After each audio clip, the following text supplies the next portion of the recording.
join your conference. Thanks for your induction. Thanks for Mr. Ray for his fruitful word. Let me introduce myself first. I'm Mohammed Abdullah El Fazari, the GM for Nautilus Mining Consulting in Egypt. I'm a mechatronics engineer. I have studied business administration and mining management in Curtin, Australia. Actually, I'm around 15 years of experience in gold mines. Let me introduce Nautilus for you.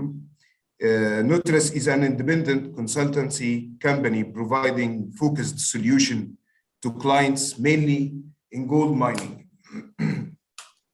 The accumulative experience inside Nautilus in gold mines is more than 100 years of experience. We are experienced and qualified enough to handle the gold mines from the early stages of exploration, passing through the surface exploration, modeling, MRE calculations, mining optimization, feasibility studies, till the plant selection and production, till the phase of closure for the gold mines. Nautilus is currently operating 2 gold mines in Egypt, Ibda Gold Mine and Hamash Gold Mine. Yes, our current production of gold is around 24,000 ounces of gold annum per year. We are expecting increase this number of produced ounce in double by the beginning of the next year. Actually, it's a good opportunity for me to thank the Egyptian government and the Ministry of Petroleum and Mineral in Egypt for their effort over the last year to adjust the mining law in Egypt and the modernizing the mining sector in Egypt that gave a better opportunity for the investors and the big companies of gold production worldwide to invest in gold mines in Egypt, especially in the eastern desert of Egypt. Yeah, that was clear in the first bid round of gold exploration in 2020. The one companies like Centamin Australia, PT Gold UK, Barrick Canada, Lotus UK, and Ibda for sure. Yes, still we are waiting for the announcement of the bid round 2 that should be announced this month to see more multinational companies on ground looking for more gold ounces of gold on ground. Yeah, the current progress of the new gold mines in Egypt is under exploration phase. By law, the companies that have the chance for 4 years of exploration to announce for the gold deposits. Really, the mining sector is active and we can see a lot of support from the Egyptian Mineral Resources Authority, EMRA, and the Egyptian Ministry of Petroleum and Minerals to facilitate all conditions and requirements for the newcomers to do their job in Egypt. The Egyptian annual production of gold since 2015 till 2021 is around 14 tons of gold. From Sukari gold mine, because we have only 2 operating gold mines in Egypt now, Sukari gold mine and Hamash gold mine that we are operating Hamash.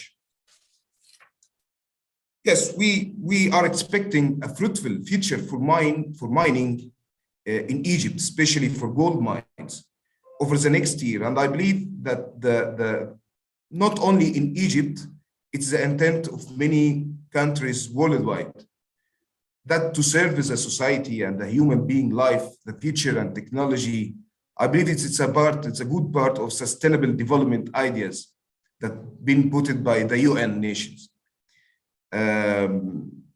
Actually, I know that I'm talking about the production for the gold itself. It's a very early stage of production of gold, but I would like to thank you again for your time, and I wish I have presented this big industry in Egypt in a good way and in a very short time. Thank you. Thank you. Thank you, Mr. Abdullah. Insightful, and thanks for the insight into gold mining. We actually now have the Deputy Chief of Mission, Mr. Ashish Gupta. Sir, am I audible? Can you hear me? Yeah, am I audible to you? Yes, yes, sir. If you'd like to Okay. say a few words with the panel. Okay. But I think you have stopped my video. I'm not able to switch on my video. I'll tell them, Nina, if you can. Not an issue. Not an issue. Okay. Okay. Mr. Sabyasachi Ray, Executive Director, Gems and Jewelry Export Promotion Council. Mr. Arulananda, Director, Ministry of Commerce and Industry, and participants from both India and Egypt. A very good morning to all from Cairo. It gives me immense pleasure to speak on this virtual India-Egypt BSM on gems and jewelry, organized by Gems and Jewelry Export Promotion Council. Representing two of the oldest civilizations, India and Egypt enjoy deep-rooted relations. Our contemporary relations have been characterized by warmth, friendship, and shared interest. The last few years have seen many high-level engagements between our two sides. Dear friends, traditionally, Egypt has been one of India's most important trading partners in Africa. And during 2019 and 20, the bilateral trade between India and Egypt was around US dollar 4.5 billion, making India Egypt's seventh largest trading partner. And in the first half of the current financial year, India has improved its ranking and has emerged as fifth largest trading partner of Egypt. This year, the total bilateral trade is expected to reach record high, and therefore the importance of gems and jewelry sector cannot be underscored. Indian companies have had a long presence in Egyptian market, and as per the available data with us, around 15 Indian companies have invested more than US dollar 3 billion in Egypt. And we are happy that Egyptian companies like Al Suwaidi Group, Capsi Coating, and Bitumod have invested in India. As per the CAPMAS, that is the Egyptian official trade statistics, Egypt imported gems and jewelry worth around US dollar 670 million in financial year 2020 and 21. In 2021-22, from April to October, this import was approximately 415 million US dollars. In the export of gems and jewelry in Egypt, UAE is the leader with a share of around 70%, followed by Turkey, Canada, and China. India's share has been less than 1%. So there is a lot of opportunity for us basically. The gems and jewelry imported from UAE and Turkey cater to local tastes and preferences. Egypt has FTAs with several countries in the region that include African Union, Gulf, and EU. Therefore, European jewelry like Italian silver are popular due to easy access to Egyptian market. Egypt also has a strong traditional jewelry industry, and maybe the representative of Egyptian jewelry industry present today may be able to talk more on this. If we talk about opportunities, with a population of more than 100 million, expanding by roughly 2 million every year, Egypt remains a sizable market for retailers and fast-moving consumer good manufacturers. Egypt ranks 26 out of 30 in emerging markets with an expanding middle class. Therefore, there is ample opportunity for Indian good gems and jewelry manufacturers to explore Egyptian market. Predominantly young urbanized population, but local presence and agents would be desirable for a way forward. As we move forward, we suggest active participation in local fairs and exhibitions. Mission can facilitate physical business-to-business meetings, and but there is a need for continuous engagement with Egyptian importers as well. So I would like to conclude by saying that that is Egyptian market is you can say good market for further expansion for Indian exports in gems and jewelry sector. And I conclude by saying by conveying my best wishes to all present here, and look forward to a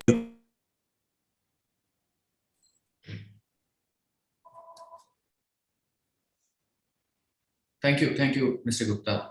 Thank you for that.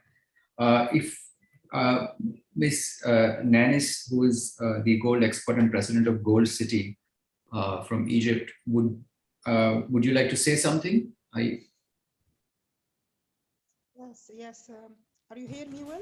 Can you repeat? I didn't get you. No, I was just saying thank you, Mr. Gupta, for your words. I'd like to now ask Ms. Nanis, Okay. export and president from Gold City. Can you hear me now? Can you hear me? Very faintly, Ms. Nanis, you're not audible, to be honest. Are you hear me now much better? Slightly better, yes. Okay. I am Dr. Nanis El Farwagi from Egypt. We have a project in Egypt surrounding with about 7 countries in Africa. We are doing for this project since long time, but after Corona sometimes make late for our our job everywhere. Now we work to do Gold City in economic area in Egypt, and this Gold City it's depend on manufacture and traditional for all kind of jewelry style. We are agent for Chopard and Frank Miller, all big brand in Switzerland since long time. And even I have a factory in Italy. His name is Nanis also, and I am a partnership with the Italian. And we now looking more than welcome to be Indian part of this project.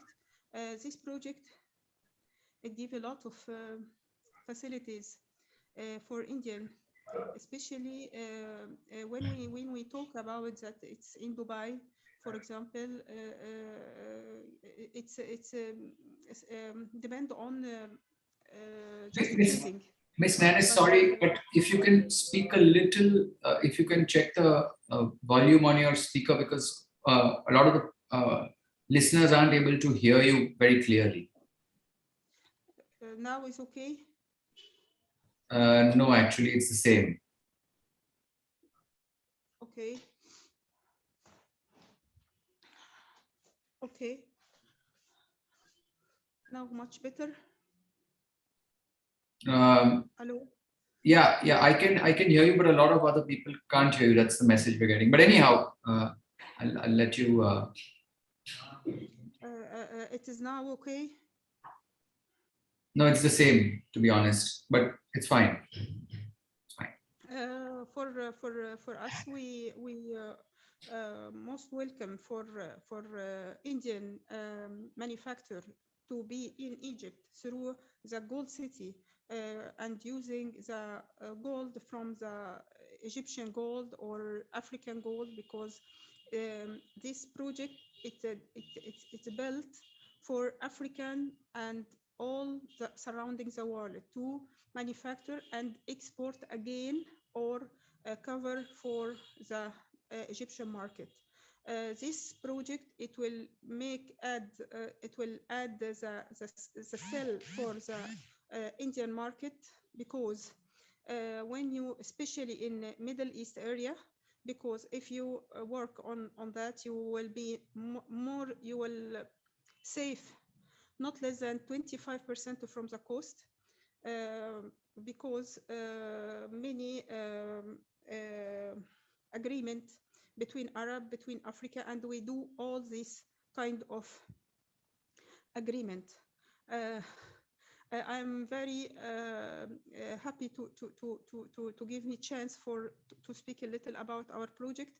Our project have a Italian, have a Swiss, have a African. Each one have, of course, we looking about Polish for diamond, Indian jewelry. You know that jewelry is Indian and Egypt, and even have a lot of partnership in the Habit, and we like gold, and all Arab like gold also. And if we make this manufacture, not trading, not only trading is okay, but we demand in our project manufacture, and we want to give a part for Indian to make that. Thank you, and hope any questions, because I'm very sick. I have a fever high, and I have a corona, and hope inshallah God bless all. I hope inshallah. Thank you, and we all wish you get well soon as well. Best wishes from all of us. Thank you for your words. And I apologize. I can leave. Excuse me. Yes, no problem. Thank you. Okay, thank you. And any questions, anytime, well, most welcome. Okay, thank you very much. Yeah, thank you.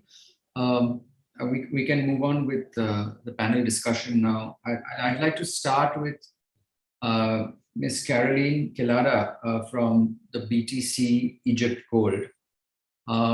Ms. Caroline, gold is a key export commodity for Egypt, and India is a big importer of gold and exporter of gold jewelry products. So there exists an export complementary between both the countries. But as we discussed earlier, the business between both countries is quite negligible. Any specific measures you recommend that can be taken to increase trade between India and Egypt, specifically on gold? If you could please give your views on this. Thanks. Hello, everybody. I'm so pleased to join this webinar with you guys. Hello to everyone. Sorry, can you please repeat your inquiry, because I had Milan a connection problem. Can you repeat it again, please? What I was actually asking is, gold is an export commodity for Egypt. It's an important commodity, and India is a big importer of gold, and we manufacture plain gold jewelry as well as studded gold jewelry. So in that sense, there is a natural kind of opportunity that exists for business between both countries. However, the business between both countries in this sector doesn't exist, really speaking. What, in your opinion, are the measures that either country or ministries can take to increase business? You can just see ours. First mute person.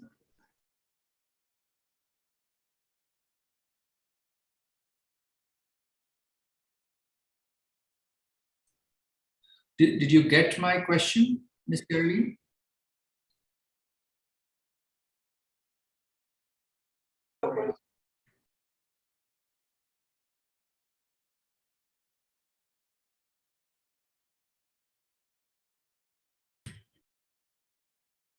I think there's again a connectivity issue here. Maybe I'll move to Mr. Udam Kataria from Egypt Gold. Mr. Kataria, you want to give us a general idea or a context of the gems and jewelry market of Egypt, just for all our panelists kind of from India to understand, the historical significance of jewelry in Egypt and the markets currently. Hello all, welcome to this meeting, and yes, it's very important to have a background idea of Egypt in terms of general business, which our DCM sir Ashish Gupta ji have explained well. Egypt is doing fantastic in terms of industry, services, trade, at least last 4 or 5 years. In the pandemic, where most of the businesses around the globe were seeing a decline, we have a positive GDP in Egypt. It's almost 3 to 4% or 5%, I can say. growth of GDP, which is very good in emerging market. Egypt is building a new capital. Suez Canal expansion is happening, as well as manufacturing. They are doing a lot of specialized zone for manufacturing. There is emphasis on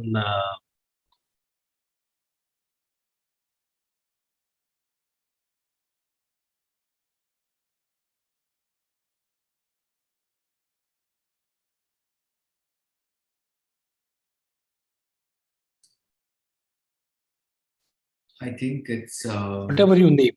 Okay, coming to your question, it's a very specific question. Background of jewelry. You know, all of us know that big pyramids, and then there are mummies, and beside mummies, lot and lot of gold, jewelry, accessories, everything is there from historical perspective. Maybe 5,000-year-old history, and we all know that. I'm sure you might have visited Egypt and see the museum and saw the fine jewelry lying besides mummies and in museum with a surprise element that how they would have built. So that is taste of jewelry in Egypt. It is not a new one. I'll talk about recent past in 20 years. 20 years there were at the start I can say, or I saw that jewelry is there. There is a jewelry business with mostly emphasis in the agriculture sector, or people who are coming from that agriculture background or workers background. They used to prefer yellow gold, 21 karat yellow gold. It was a huge volume there. But over a period of time, we see 18 karat jewelry, the fashionable jewelry, the accessories, lightweight. Then came diamond jewelry, precious stone. There is now scope for everything. You bring to Egypt anything from 21 karat, 18 karat, 14 karat, even for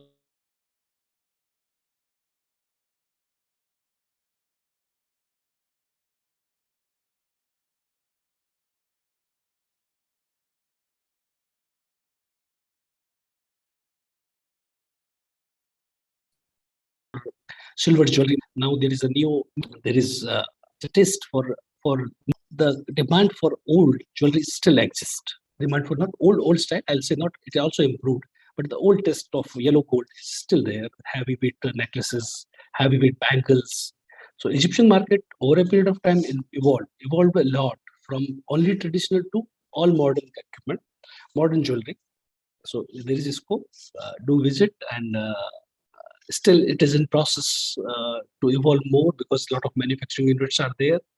People with exceptional talent are manufacturing things here. So there is a way to supply your machines, supply the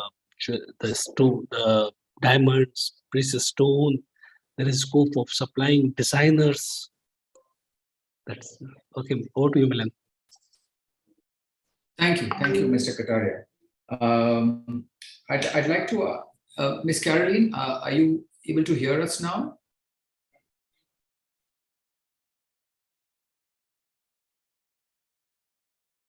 Okay. Yeah, I hear you.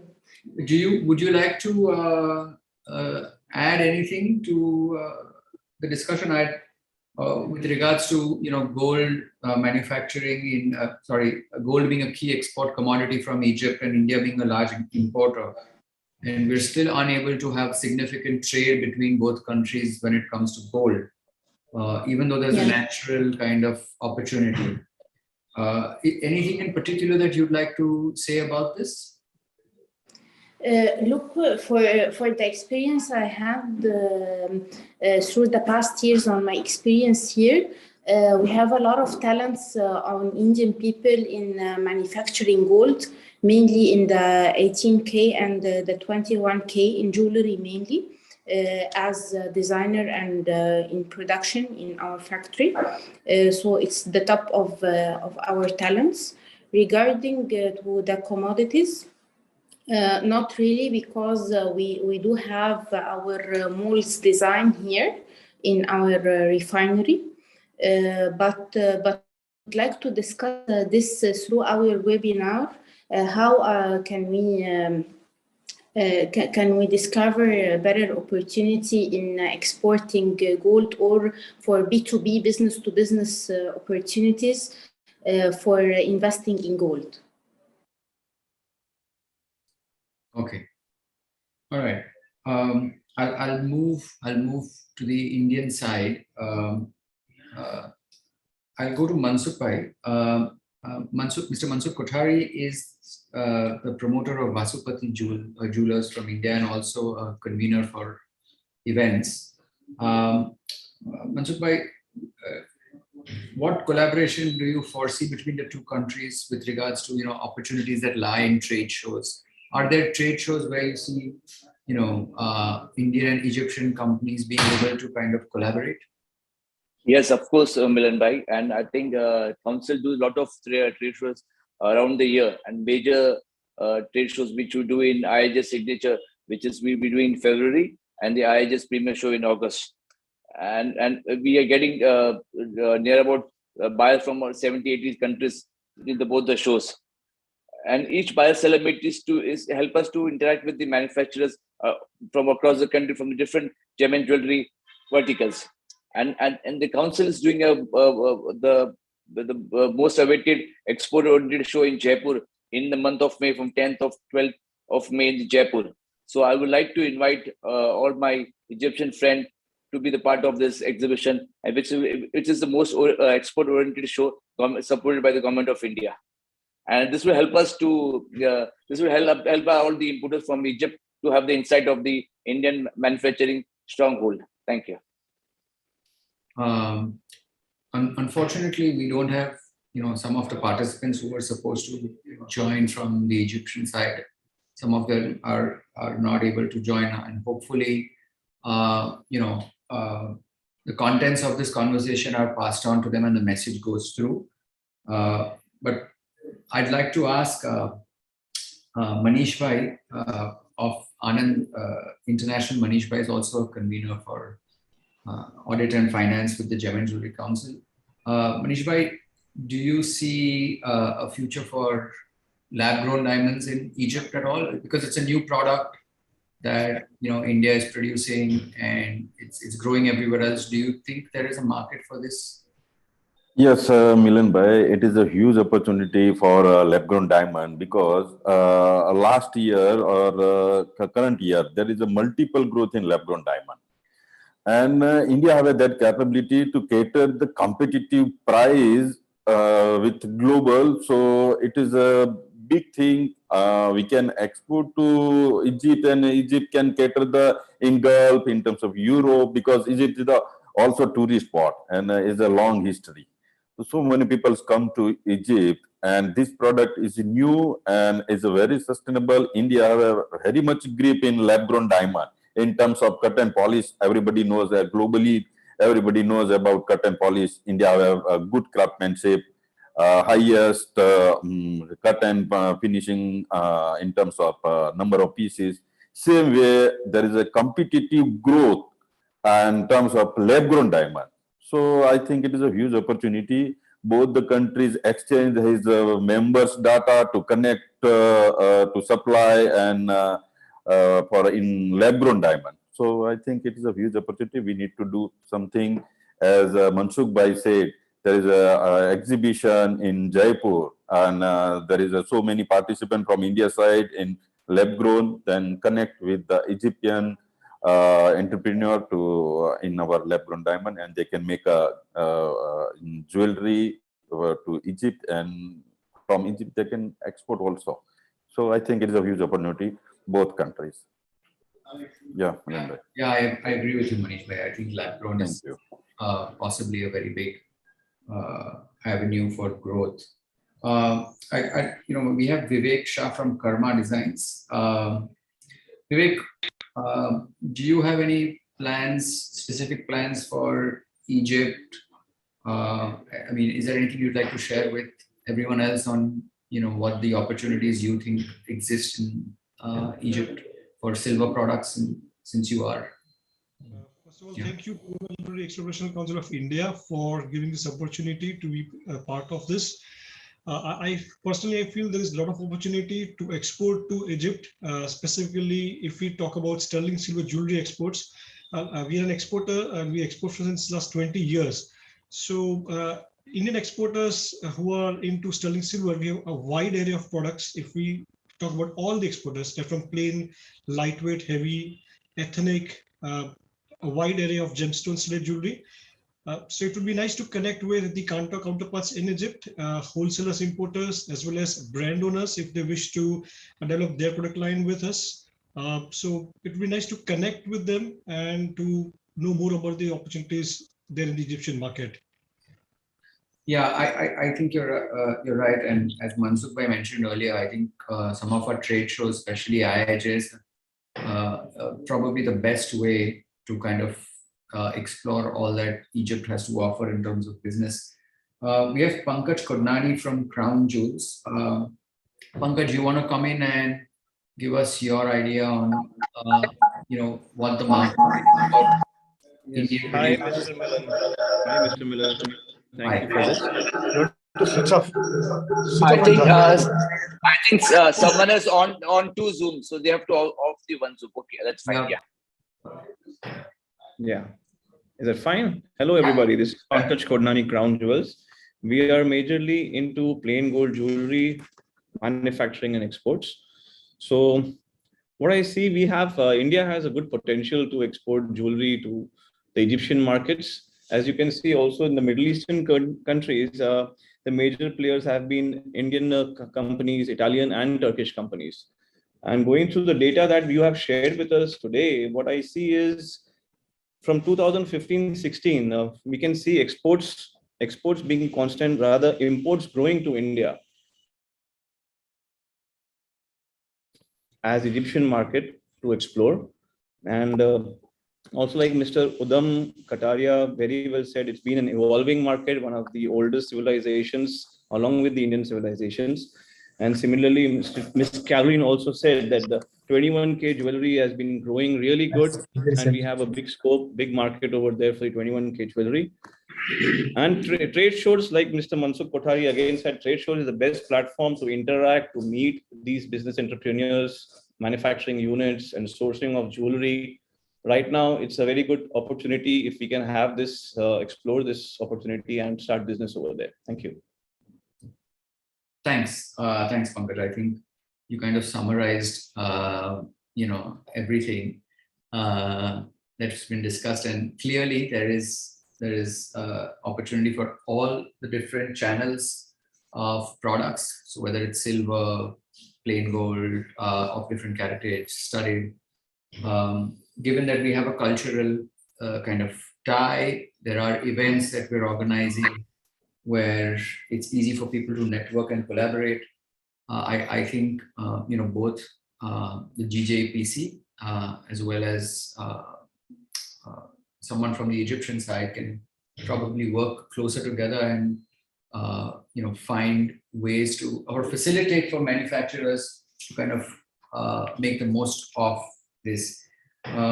We have do we have someone from Emerald who has joined in? Yes, I think. Milan, I'm having. Okay. KS, can you hear me? Yeah. So we have Mr. Srinivasan from Emerald, one of India's largest manufacturers of gold jewelry. KS, if you'd like to come in and give us some idea on your experience so far of doing business with Egypt, and if you have anything you'd like to add. Good afternoon. Actually, India and Egypt already export is happening from India. Actually, they are very much interested in handmade jewelry.